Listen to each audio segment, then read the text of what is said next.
to Above All Else, a podcast for women looking to grow in their relationship with Jesus Christ. I am Brianna Frajowski here with Jen Kish and Emily Bird, and we are so excited to be with you guys today. We are part of the We the Church platform, and we're just excited. We talked a little bit about that platform last week, and so you can go back and listen to that or find the link down below in the caption. But we're excited to be back for another week. Emily, tell us about your week. Tell us all about it. Like a nice deep breath. We've got my mom and I are planning a wedding shower for Madeline and Chase. And so I've got, if you could see the mess behind me, it looks like there's Christmas in my bedroom right now. And so I'm doing all the food and the games. And if my mom would host, then uh, I'll do everything else. I didn't want her to have to worry. So I know she'll do a handful of other things too. And it's just a small family function, but our family's kind of big. So it's going to be fun. And there's a lot on my plate as far as school and what in church, like, when everything just hits all at once. And I was like, okay, Lord, show me what's most important. Help me to weed out what's not, what can be forgotten. So that's been my last 2 weeks. and it's all wonderful, wonderful stuff. I'm happy to be able to do it. So, but yeah, I feel like my mind is on fast forward though. Right, and just going constantly. Jen, what about you? How's it been for you? Yeah, so we're having a good week. It's Valentine's week. I guess this will come out after Valentine's Day, but so we're doing all of the fun elementary school things, getting ready to exchange, sweet little things at co-op and stuff like that. And I'm just kind of holding on to my last little kiddos who still do things like that. So that's been fun. Yeah, it's been good. We'll just make the older ones do it a few more years just for my benefit. Like Mhm. I think that that's gonna be the things that I miss the most, or all of the extravagant holiday Mhm. things, like just deciding to spend a random Thursday baking Valentine's cookies and things like that. So I am trying to relish the moment this week and not be absorbed by the stress because I do have like a million other things like on the fringe. But so just trying to be present this week. Yes. That Um, was the hardest part of homeschooling for me was that I hated for my children to miss the Valentine's party. That was always my favorite party in school. I Yeah. loved Valentine's. And I was like, oh, so they've always made their own Valentine's for each other. And then, of course they sent them out to different friends, but we didn't have that Valentine's Day party. And I didn't, I loved getting that same Valentine from Kevin Sperlin that was always say, I want you for my Valentine, and that's no baloney. And it had a big like sausage, and he's got these eyes on it. He gave me the same Valentine every year through elementary school, and it was always my favorite. It made me laugh. that's so funny. Shout out to Shout out to Kevin him. Sperlin. Hello. Oh man, that's amazing. Yeah, I am. Oh, yeah, not looking forward to all the Valentine's Day parties because I have to remember to bring the Valentines for like for Kaylin's class 2 days in a row. Got to remember, which is not difficult if I didn't have other things that I'm thinking about constantly other than, my preschoolers Valentine's Day cards. So Right. we'll see if they make them to school. Hopefully, here's to hoping. I'm sure they will. But no, I'm excited. It's gonna be a good week at school, and it's been crazy. We started track practice yesterday, which was so much fun. And so some of the boys were this morning or this afternoon. They were like, Miss Rajowski, we're so sore after you made us do all those squats and those burpees. And I was like, you'll be fine. Like if I could do them with you and I could move the next day and come to work, you're 13, you're fine. So they're funny, but anyway, it's gonna be an interesting season, but I'm so excited.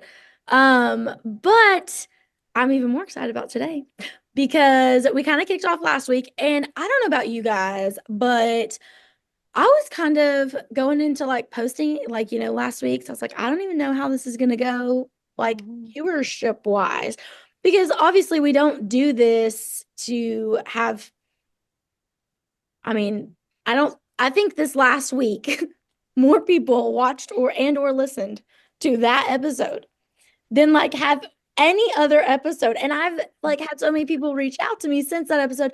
And I love that. I love that they're reaching out to all of us because it's fun to like get to be like, oh, this is the purpose of it, right? Like building up other people, building up the body of Christ. But I did not see it going as well as it went. And so I'm excited about today because today I'm not gonna laugh as hard, hopefully. I don't know, who knows, honestly, like when Who we're knows? in reality, but the editing process of last week's was fun too. Um, but no, so today we're just gonna be talking about emotional intimacy, right? So we talked last week about physical intimacy and the importance of that in marriage. And I think I know we prefaced last week with this is not necessarily one that our we want our parents to listen to. But that's not this disclaimer. This disclaimer is just to say, like, we said it multiple times last week, but once again, when we're talking about intimacy, we're talking about intimacy in the context of marriage. So we're talking about intimacy in the context of what God created it to be. And so for those of you out there who are listening and you're like, are what are talk about intimacy? We're talking about in marriage. I just wanted to make that abundantly clear. Because I think that's important. I'm sorry. That was a little rabbit trail, but I was like, before we jump into now emotional intimacy, because I think that sometimes um, emotional intimacy, especially when you're dating or you're engaged and you're getting close to being married, you start to obviously you're getting married, you're getting excited, you like start to grow closer together. Obviously, as you start to plan your life more logistically, if that makes sense, like bank accounts when like you're engaged, you're trying to figure out, are we going to have two bank accounts, one, whatever. But I think sometimes it can be a problem when we grow to um, what's the word I was looking for? Emotionally intimate with like a fiance. Don't do that. So we're talking about in the context of marriage. And so we just need to lay that out there. Sorry, ladies. I'm sorry for the rant. But so let's talk about emotional intimacy in marriage. Jen, what does that mean? What does that look like? And it can look like something different for all of us, but in your life, in your house, what is that? Yeah, so I thought a lot about emotional intimacy this week, sort of myself from the perspective of emotional maturity, because I had to learn to be very emotionally mature in my marriage. And I think when you become one, like Paul says that marriage is a profound mystery. And I love that phrasing in the scripture because it really is a you don't know, until you do it, like until you're there. And still, it's still kind of mysterious how it works, how two people can become one and people who are so different. My husband and I, we complement each other nicely, but we are night and day in some of our thinking. He's much more planned, prepared, structured, and I'm much more like, oh, let's have a party. Like he has to rein me in. So for us to understand um, each other fully and inside of that profound mystery really required some work to get to know each other emotionally and to connect emotionally. And that means not only, okay, my husband is this type A personality, but why is he? What made him this way? What Mhm. experiences in his childhood or nature versus nurture? Like, was he born this way? Why does he act this way? And for me, it was important for me to understand why I respond to certain situations with emotion, and how I could become in control of those emotions. And so it was important for him to understand. I think I've maybe shared this example before, but my husband came from a household where I want to do honor. I think I've said this before, but where, if someone became angry, they did not steward that well. So he didn't want to repeat that. So if he got really angry, he would take a break. He would go off and, someplace else. Well, I come from a background where someone left and never came back. So when you have those two situations, when he leaves to cool off, all I could recognize was he's leaving, like he's gone. Will he come back? Well, after 26 years, I can say that he's probably going to go. He doesn't do that anymore. Like we learned years ago, early on before we had kids, that just was not how we could do things. We had to learn each other intimately as far as our emotions and what would work and what wouldn't. So I don't know that that's a good explanation for emotional intimacy. I guess it's just being connected to him in a way that I'm connected to no one else. And I just made that up. We probably should Google the definition. Maybe one of you have a better. But that is where I say that we kind of build some walls around our marriage, and there are things that occur within those walls. And this is, again, a healthy marriage. We're not keeping secrets from the outside world. This is just where we have secrets between us. We have details between us. We have nicknames for each other, that we don't share with the outside world. And that, like, emotional enrichment is just sort of a really safe place, a place where I can kind of just let my hair down and know everything's okay. This is a safe place to be because we have built this emotional intimacy.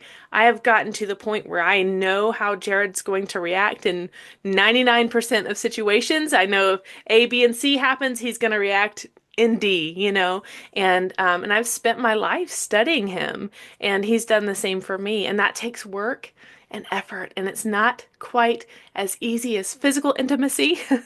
you know, um, it takes a little bit more discipline to sort of learn to understand, seek to understand. So I'd love to hear how you guys define emotional intimacy, and I definitely want to speak to emotional maturity maybe in a few minutes. But for now, I'll pass the baton and see if somebody else has a better definition. Yeah, Emily, go ahead. Run with it. Well, I do not have a definition. But when you said study my spouse, study my man, um, that I was going to say the same thing. I actually have it written down here on my notes as well. Um, but I think a beautiful example of intimacy is of course found in Genesis 2, 24 and 25. And he says, this is, or 23 through 25, this is now bone of my bone and flesh of my flesh, and she shall be called woman, for she was taken out of man. And this is why a man leaves his father and mother and is united to his wife, and they become one flesh. And Adam and his wife were both naked, and they felt no shame. um, so last week we talked about physical intimacy, and then feeling no shame. That's that emotional intimacy that is what the Lord intends. He wants us to be one flesh. When he's making Adam in the garden, and he says, it is not good for man to be alone. um, I am married to Jason Bird because it's not good for him to be alone. We are better together than we are separate. And he needs me and I need him. We need each other. The reason we got married is not because we want to have babies or we want to just do life. It's we need companionship. We need each other. And so for us to do well together, to have that intimacy, I've got to study him. I've got to know him and get to know him. And I've also got to know what my purpose is in marriage. I am Jason Bird's helpmeet. I I grew up. My parents split up when I was young, and so I've got a very strong mom, and even though I would not say that we are feminists at all. There is a little bit of there's a little subtle feminist thoughts that just get planted into your mind that I am strong, I can do it. And she's very much a strong, powerful woman, still is, and I love that about her. And she has demonstrated. I'm not saying anything bad about my mom. She's demonstrated a really, really, really good example of a godly wife. But when I came into marriage, I I was really strong. I was bullheaded. And, if he's not going to help me, then I'll just do it myself because I can. I've seen my mom do it alone for years and years. I can do it. I don't need his help. And when I finally came to the conclusion that I am his helper and that we are not in competition, but rather I'm his complement. That helped us grow together in that he needs me for us to be emotionally intimate. He needs me to need him. I am um, I am to serve him and he wants to serve me, but I am not in competition with him. So when I surrender myself, I found freedom when I finally let him be the leader, be the head of the household. The Lord has created him to do that and to be that person. And when I finally let go and let him just take control, oh, what a blessing that is. I love the fact that I don't worry about my vehicle. He takes care of that. When we're on vacation, he plans the route. I don't worry about any of that. And I'll wake up like, where are we? I don't know. I trust him, and he's content to just take the wheel and go, and I'm content to just follow blindly. um, but what I have learned as far as being intimate with Jason Bird emotionally is I love to serve him. And matter of fact, last night we were out and he's had some really tough days at work. And I just don't feel like I was like, I don't know how to help him. And I was like, Jason Bird, how can I serve you? What can I do to make life easy for you? What? And his first answer is like he said, I love when you've got coffee made for me in the morning. And I don't he said that's one thing I don't have to think about. Or and then he's like, and then if you want to do a little dance while you serve me some coffee. So, we'll see about the dance. But um, asking him regularly, how can I help you? Um, how can I be praying for you? And it's different. I ask him every morning, how can I pray for you today? And that brings my heart close to him. And if he asks me the same thing, or when he asks me questions of, tell me about your day, and it's not, he doesn't have his phone and he's listening to me, and I need his attention. First Peter 3:7 says that our husbands are supposed to live with us in an understanding way. Um, I want him to know what's going on in my heart and in my head. We've got to communicate. So emotional intimacy for me is about serving and about communication and us talking and just really knowing what's going on in each other's lives. And truly, I love that you mentioned studying how they respond, how they react, just really, really getting to know my man and him knowing me. So that wasn't a definition though. I didn't give you I need to look it up. Let me Google it. So I think that intimacy, like I think you both have kind of touched on it, but it's that ability to like share with someone, right? Like to share your thoughts, to feel comfortable, to feel no shame, kind of like, oops, just slammed my drawer on accident, sorry. To feel no shame in sharing certain dreams or hopes or things going on in your life that you're just like, man, I am overwhelmed with this or whatever it might be. And so sharing those thoughts and those ideas. And so, um, I, as you both were kind of sharing, I was just kind of thinking through, um, well, it started with the maturity, right? So I'm the one who used to like dip. Like I was the one who would be like, okay, peace out, Girl Scout. Like you're on my nerves. I'm gonna go for a little drive. And yeah, like I was like, I'll come back. I'll come back. But that's what was modeled for me, right? Like leaving and being gone was modeled, and that's not a healthy model. So we're not here for that. Um, and I remember the first time I ever, like in the middle of an argument, got like left, and it was when we were in college, and um, I just got out of Joseph's car. I was like, whatever, and got out. And like, he's like, where are you going? I was like, I'm done having this conversation. Like, I'm literally done with this conversation right now. Like, I don't want to have it anymore. It's stupid. I'm leaving. And I just got out and walked away. And we were dating at the time. So, whatever. But I had just come, I was very young. I was 18, whatever. That doesn't mean that, married 22-year-old Brianna well, I was 21 when we got married, but like I also was like, okay, I'm going somewhere. And then I would always turn off my tracking. I was so petty, so petty.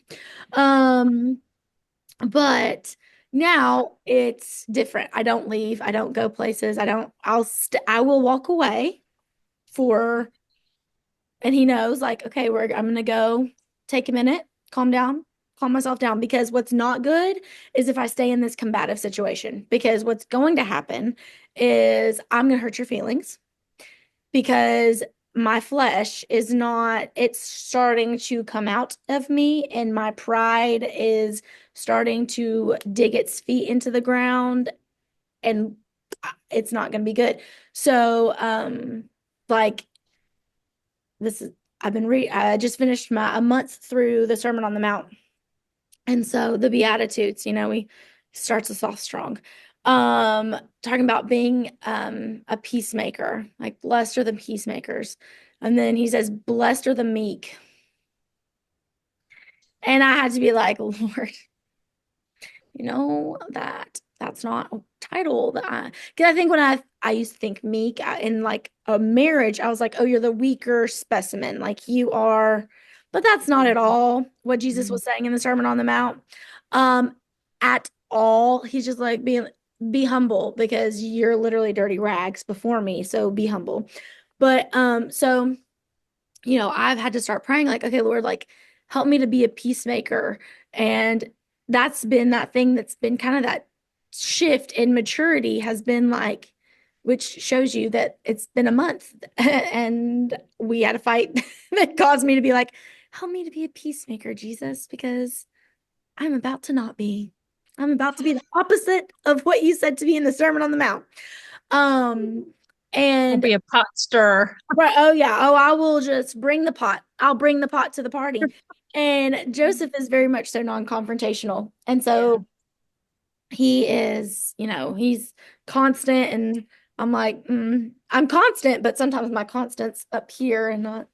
But I think when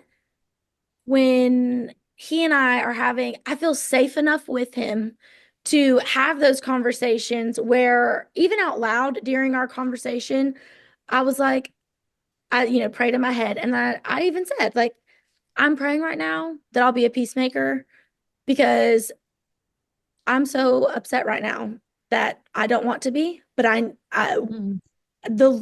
been praying that the Lord would make me a peacemaker. And he actually said, you need to stop praying that because the Lord's giving me more problems with you. It's like, well, stop praying to be a peacemaker because now I got problems with you. And I was like, that's on you and Jesus. You need to handle that with him because I am solving the world's problems today. I'm a peacemaker.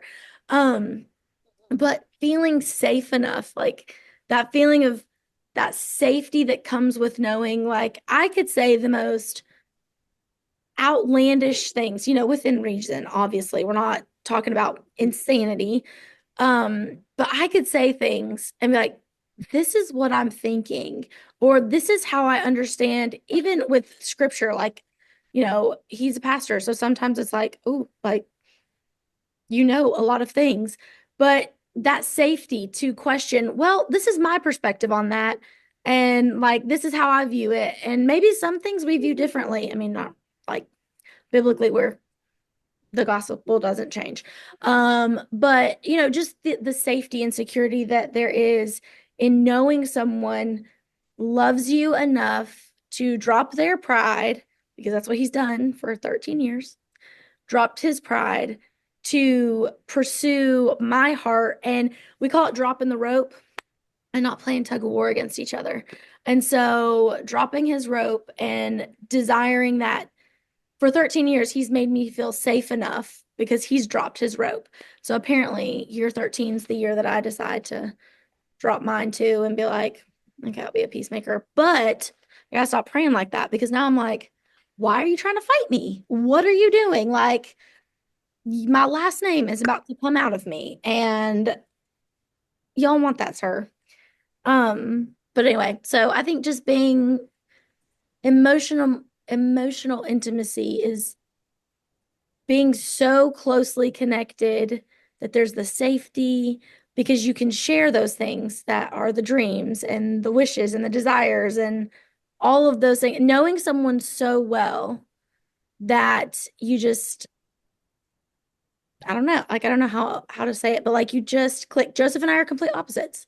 Like you were saying, absolute complete opposites, but we complement one another where I don't know that apart from Jesus and like the desires that he's given us, because we love each other, we love being married, like it doesn't make sense. Like we're complete opposites. Yeah. Absolutely. So anyway, but it's been a Well, team. I think for this podcast to be helpful, we need to give practical ways. How do you promote emotional intimacy within your marriage? So what are some things you guys do to, I mean, practical, what can I put into practice at home? Something that works for you guys. What brings you emotionally close to Joseph or to Jared? Yeah, so I think for us, and we call this ego versus emotion, but it's recognizing that the Bible is very specific and wives respect your husbands, husbands love your wives. And just Yeah. recognizing that sometimes because I'm the strong personality too, that's no secret. And Jared is a typical second born, a little bit more docile in that way. Like he won't fight for something quite as hard as I will, unless it's really important. And so recognizing that when we are having a disagreement, I need to be really careful not to disrespect him. And that is so tempting because sometimes when you're upset, you do those things, you throw those darts and you say those words that because you're having an emotional, like I may be having an emotional hissy fit. And that's where that emotional maturity comes in, is where I need to recognize that I have to be in control of my emotions and not let my emotions manipulate my husband. Or not allow myself to manipulate my husband with my emotions. So recognizing that cycle of he needs to feel respect, I need to feel love. How can we have this conversation in a way where you still feel respected and I still feel loved? So, and I think that probably goes back to like the love languages. How do you feel loved, right? So I feel loved when you listen to me, like words of affirmation for sure. So when I feel like I've been heard, I feel loved. So if I want to say something, I have to be careful not to disrespect with my words. I need to communicate respect so that he can recognize that he has heard what I've said, and so I feel loved. Am I making sense, like Yeah. with that loop? So practical ways of doing that is just knowing, um, you know, knowing how to watch what you say. Don't do things that would come across as disrespectful. Um, And so the that's ego tone in versus which you say emotion. it The and tone, the the stomping of tone. the feet. Oh, I still can't manage my tone. And Jason Bird's like he immediately shuts off and I don't even Mm-hmm. realize what tone I have, but I'll Mm-hmm. speak loud and I'll speak Yes. passionately, Yes. Same, Yes. but same. Yeah, I and do it's speak with passion. recognizing it's like that you referenced First Peter 3, and that's what I wanted to talk about a little bit with emotional maturity because Peter talks about not focusing so much on your outward beauty. I Yeah. guess I'll read it, but being focused on your inner self. Um, your beauty should not come from outward adornment, such as braided hair, the wearing of gold jewelry, and fine clothes. Instead, it should be that of your inner self, the unfading beauty of a gentle and quiet spirit. Okay, God Mm. didn't create me to be gentle and quiet. Like I am loud and I am not often gentle, but the outward beauty that I have can quickly fade if I am being really nasty. if Mhm. my inner spirit is not quiet and gentle. And that's something that I have had to practice. Like I have bit, holes into my tongue over the years. And it doesn't mean that I don't assert or insert my opinion or my thoughts.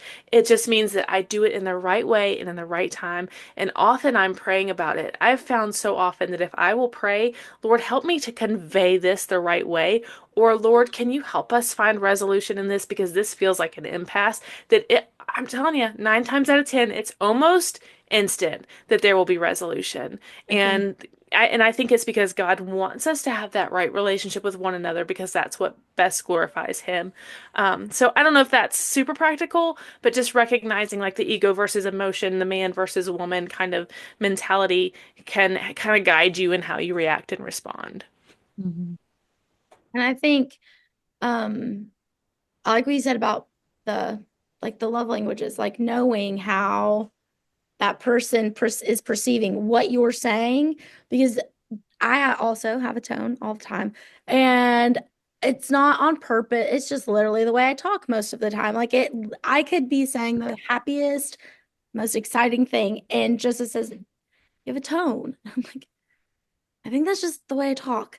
And so it is for me, it's watching my tone, but understanding that the way that whether what I'm saying is meant to harm or it's meant to, like, making sure that I am being aware that I have literally the ability to speak life and death into whatever situation I'm speaking over. And so it is but yeah, no, I loved that you said that. Sorry, that was a little side note, but I think practically remembering that you're on the same team. Like Hmm. you are on the same team. And sometimes it feels like you're not. Sometimes you're like, man, he just doesn't understand what I'm talking about or what I'm going through, or he just doesn't get it. And that might feel true, but it's not true. Like he might not understand, but maybe you also haven't communicated. Like I think sometimes men get this like rap that like, oh, well, you don't understand women, you don't and I get it. They're like there's some things that even women don't understand about themselves. So I think remembering that you're on the same team and like he wants to communicate with you. Like he wants to be there to support you, or you know what I mean? Because you're on the same team and sometimes we pit ourselves against one another instead of being like, you know what, we're on the same team and you completely misunderstood what I said. And that's okay because I'm going to explain it in a calm way, what I said. One of my favorite things to say now, whenever Joseph and I have a conversation, and Joseph always, one of his things is we give the benefit of the doubt. Like we give each other the benefit of the doubt. And I know that in his heart of hearts, he would never purposefully hurt me. So if he says something that hurts me, I will say to him, okay, this is what I'm hearing you say. Am I correct? And if he says yes, I will that's then when we have to pray about being a peacemaker because that man has just said exactly what I thought he was saying.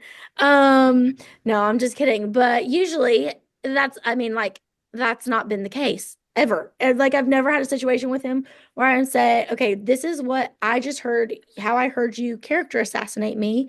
And this is what you said. And he will say, absolutely not. I'm so sorry. Like, that's not what I meant. Let me rephrase it in a way that makes sense. And so he will then rephrase, because we're on the same team. He's not going to assassinate his partner, but in the moment, it feels like it. So taking that step back to say, we're on the same team. If we want to grow together and closer, and those small little like moments where you can say, okay, I'm dropping my rope. What was it that you meant by this? Because this is what I understood you to say. Those moments make when the bigger moments come, it's easier to drop your rope and come together and just and walk through life together. And it brings you closer Mhm. together because you've not gone to bed or you've not like had this big dispute where you're able to come together and say, "Oh, okay, this is what it was." And sometimes it might be that they really meant to hurt your feelings. But communicating that is Joseph does not intentionally hurt my feelings, so I can't speak from experience. He's pretty My great. friend Christy always says being clear is kind. And that has stuck in the back of my head. If we are clear with each other, even if it's, yeah, I actually was trying to hurt you because I'm mad. But I love that going back and saying, is this really what you meant? That's good. This is what I heard. I don't know if that's what you meant or not, but this is how I took it. I think that's brilliant. But also, I mean, I know we've kind of gone to emotional intimacy when things are difficult, but I also think we need to talk about when just how to maintain just good relationship, like and keeping close day in and day out. What do we do? I know as far as Jason Bird goes, I need to compliment that man. He needs to know that I know I've said this before on here, but that I am his biggest cheerleader. And he needs to hear me talking about him with other people, not just to his face, but he needs to know that I am for him, whether I'm in the room with him or I'm not, that he is top dog in my book. And I love when I have heard him talk about me, or even not too long ago, I saw in an email something he had written about me. I was like, my goodness. And I was like, does he really feel that way? And that kind of thing just draws us close that I've got to compliment him, tell him that he looks good, tell him that he's smart, tell him that I am so proud of him. That he's such a good daddy. He's such a good husband. And sometimes even when I'm angry, it's like that kind of diffuses that no matter what, even though I'm upset with you, you are a good man, and I'm so glad that you're mine. And we will get through this. And I think you were brilliant to talk about praying through the moment when things are difficult. Lord, give me wisdom of how to handle this because, and sometimes He will shut my mouth. I don't have to always say my words. Usually, when I begin to pray, God, help me to figure this out. Help us to be one. Most of the time, He closes my mouth. Um, and I hate that because when you mentioned pride a while ago, Bree, you're talking straight to me. Um, but a lot of the time, well, my mama always said, you don't regret the things you don't say. And usually when I'm trying to talk, when many words are present, there's sin as well. So sometimes just being quiet and relationship over being right uh, Yeah. it keeps us close. And you mentioned conversation as well. I think we've just got to talk. We got to talk about the day in and the day out of what's going on. How do you feel? I was frustrated with when this happened, or this is something really great. Or look at this purchase. This for $9.99 and it had been $29, and he just rolls his eyes. Okay, Emily, I know. Um, I'm always telling them about the good deals, and they're not always good deals. They're usually $9.99, but the little retail thing says, originally $29.99. Great deal, girl. I think you touched on something really important too, Emily, though, and maybe we've discussed this before, but the ability to find the truth, amidst the feelings. So Yes. you're right, because sometimes I can convince myself that this is the worst man in the whole world and he's out for himself and he doesn't care about us. And I have to stop that train and go, wait a second. What is true? Because your emotions, I can only speak from the perspective of a woman, but I know that my emotions can just run with things, and I've gotten better about that, because I've stopped and I've said, okay, what is true? Is he selfish? No. No, not a selfish bone in his body. I mean, can he be selfish at times? We all can be, but is that who he is? No, it's not. And so just recognizing whatever the situation is, however your emotions are trying to whatever lies they're telling you is just trying to find what's true. And I love how you talking about the good, because that's one thing, that's the feedback that I got from my daughter this week in the house, because she said that she hears so much negativity about marriage, that marriages don't last and marriage is Mhm. hard and, all of these things. And so I feel like their generation does kind of get kind of dumped on the bad stuff about marriage. So I think it is important. I think the point of last week was to talk about how we have fun within our marriages. And I think emotionally we have fun too. My husband and I, we have dream sessions where we're like, okay, you can say anything you want. Like, where I'll say, okay, we're going to build, a brand new sunroom on the back of the house where I can sit and homeschool. There's no limits on these dream sessions. There's no financial boundary. There's no reality typically, where we just kind of dream about what do we want to do? What do we want next? My husband is the best at pulling out note cards at dinner and passing a pencil to everybody, and saying, hey, what did you love that we did this month or this year? What do you want to make sure that we do again this month or this year? Oh, And I think those are fun, practical things that help us focus on the good. And will we achieve, my biggest dream of adding a giant sunroom onto the back of the house? Maybe not, but I bet that man will build me a deck. There will be something that comes out of it, that may not be the size of the dream that I cast. But he'll find some way to fulfill that dream for me. So, marriage is so good. mhm. It really is. It is a profound mystery, but it's so good and it's so sweet, and it is just such a great adventure, that I never want young people to feel like, I don't know, I think it's too hard, and often they don't have good marriages modeled for them, and especially the ones that grow up in our own houses, they see the good, the bad, and the ugly. Like, they know that this is good. But even my own child was like, I don't want to serve anyone the way that you serve him.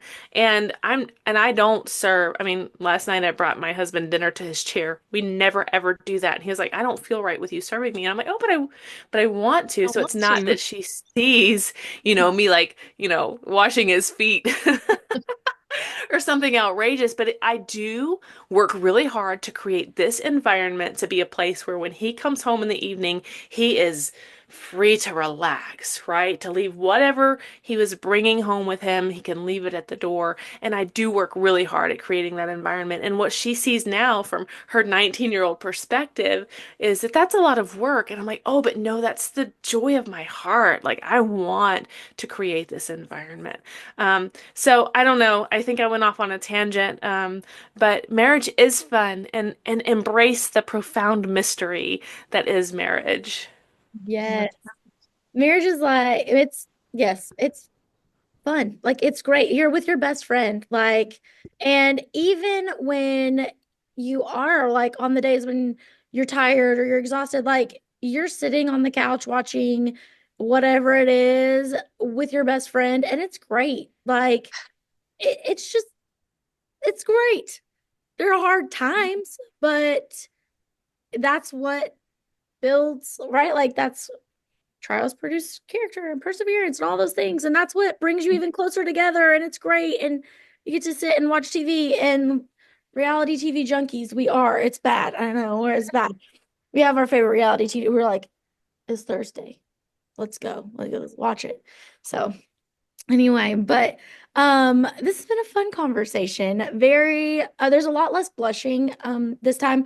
So that was much better for me just personally. But it's been fun, and I think that anytime that we can brag about our husbands and how great they are is always fun too, because going back to that respect and love thing, like when you say negative things about your husband, obviously everyone has arguments, like whatever. I was not throwing Joseph under the bus because I started most of them. um, but that was not me trying to throw him under the, that's me showing how much of a peacemaker that man is and how it's taken 13 years to get here. But just anytime we can brag on them and encourage people while doing it makes me excited. So um, anyway, well, ladies, it was wonderful, and we are so excited to be back. This is like what the third one back, and I'm so excited that we're back. So we will be back with a new episode in 2 weeks. It is after Valentine's Day when you're hearing this, but we hope that you had a wonderful Valentine's Day and ate lots of chocolate because that's fun. So we will talk to you guys later.